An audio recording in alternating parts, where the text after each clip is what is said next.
ஐஸ்வர்யா கருத்தரித்தல் மையங்களில் ஜனவரி 30 முதல் பிப்ரவரி 5 வரை இலவச ஆலோசனை மற்றும் சிகிச்சைகளில் மாபெரும் சிறப்பு சலுகை.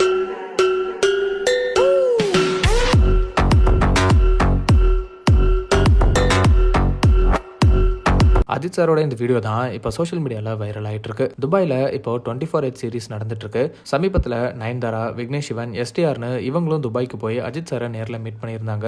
அந்த வீடியோவும் சோஷியல் மீடியாவில் பயங்கரமாக ட்ரெண்ட் ஆச்சு. அஜித் சார் ரேசிங்ல ஈடுபட ஸ்டார்ட் பண்ணதுல இருந்தே சோஷியல் மீடியாவில் நல்லா ஆக்டிவா இருக்காரு. பொதுவாகவே அஜித் சார் மேல சோஷியல் மீடியாவில் அவரோட பிரசன்ஸ் இருக்க மாட்டேங்குது அப்படின்னும் ஃபேன்ஸ் கூட கனெக்ட் ஆகாம இருக்காரு அப்படின்னும் சிலர் பேசப்படுறத பார்க்க முடியும். ஆனா ரேசிங்ல கலந்துகிட்டதுல இருந்து ஃபேன்ஸை மீட் பண்ணிட்டு இருக்காரு. இப்போ சோஷியல் மீடியாலையும் ஆக்டிவா இருக்காரு. இதெல்லாம் அஜித் சார் ஃபேன்ஸுக்கு சந்தோஷத்தை கொடுத்திருக்குன்னு தான் சொல்லணும். சமீபத்தில் அவர் கேம்பா கூல்ட்ரிங்க் ஆட்ல நடிச்சது சர்ச்சைகளை ஏற்படுத்தினாலும் அவரோட ரசிகர்கள் அவரை கொண்டாடி தீர்த்துட்டு வராங்க. சமீபத்தில் ரீரிலீஸ் ஆன மங்காத்தா படம் வசூல் ரீதியா மிகப்பெரிய கலெக்ஷனை எடுத்திருக்கிறதா சொல்லப்படுது. குட் பேட் அக்லி படத்தை தொடர்ந்து அஜித் சார் அடுத்த படம் என்ன பண்ண இருக்காரு அப்படிங்கிற அப்டேட் இன்னுமே வரல. ஃபேன்ஸுமே அஜித் சாரோட அடுத்த படத்தோட அப்டேட்காக ரொம்பவே எதிர்பார்த்து காத்துட்டு இருக்காங்கன்னு தான் சொல்லணும். சீக்கிரமே அஜித் சாரோட அடுத்த படம் பத்தின அப்டேட்ஸும் வெளியாகும்னு எதிர்பார்க்கப்படுது.